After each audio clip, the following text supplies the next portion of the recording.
सभी का मेरे चैनल संध्याज कुक एंड ब्लॉग में स्वागत है।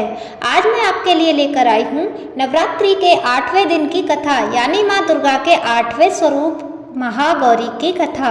नवरात्रि की 8वीं तिथि पर माँ दुर्गा के 8वें स्वरूप माँ महागौरी की पूजा होती है। आज नवरात्र का 8वां दिन है। मान्यता है कि माँ का ये स्वरूप श्वेत वर्ण का है। कई घरों में नवरात्र की अष्टमी तिथि पर कन्या भोज कराया जाता है और इसी के साथ कई भक्त नवरात्रि की अष्टमी तिथि पर ही व्रत का पारण करते हैं। यदि किसी के विवाह में विलंब हो रहा हो तो वो माता महागौरी की आराधना करें तो शीघ्र विवाह के योग बनते हैं। जिसकी कुंडली में विवाह संबंधी परेशानियां हों उन्हें माता महागौरी की पूजा अवश्य करनी चाहिए। आइए जानते हैं माँ दुर्गा के महागौरी स्वरूप की पौराणिक कथा।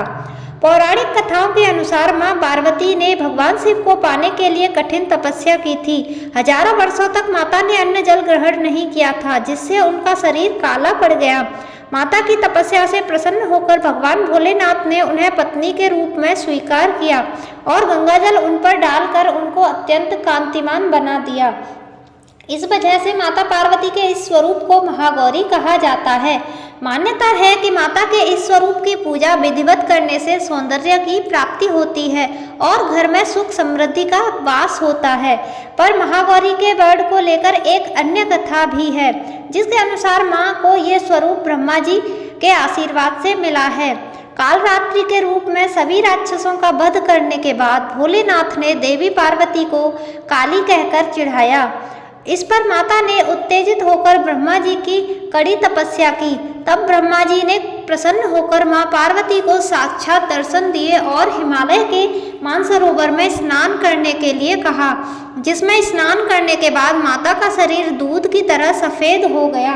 माता के इसी स्वरूप को महागौरी कहा जाता है। माता महागौरी का स्वरूप बहुत ही उज्ज्वल, कोमल, श्वेत वर्ण और श्वेत वस्त्रधारी है। देवी के एक हाथ में त्रिशूल और दूसरे हाथ में डमरू है। नीचे वाले हाथ में अभय मुद्रा है। देवी महागौरी को गायन संगीत बहुत प्रिय है और वे सफ़ेद वृषभ यानी बैल पर सवार हैं। माता का कालरात्रि स्वरूप जितना भयंकर है उतना ही महागौरी का शांत और दृष्टिगत स्वरूप है।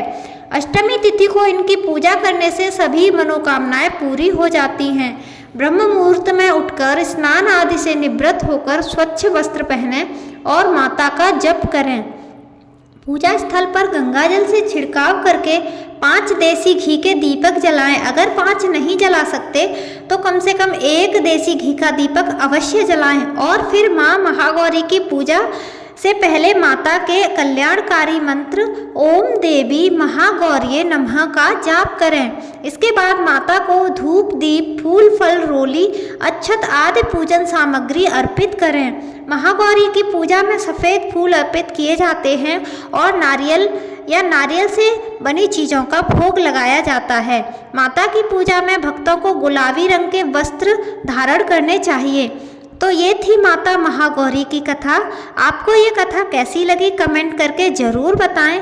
साथ ही चैनल को सब्सक्राइब करना ना भूलें। धन्यवाद।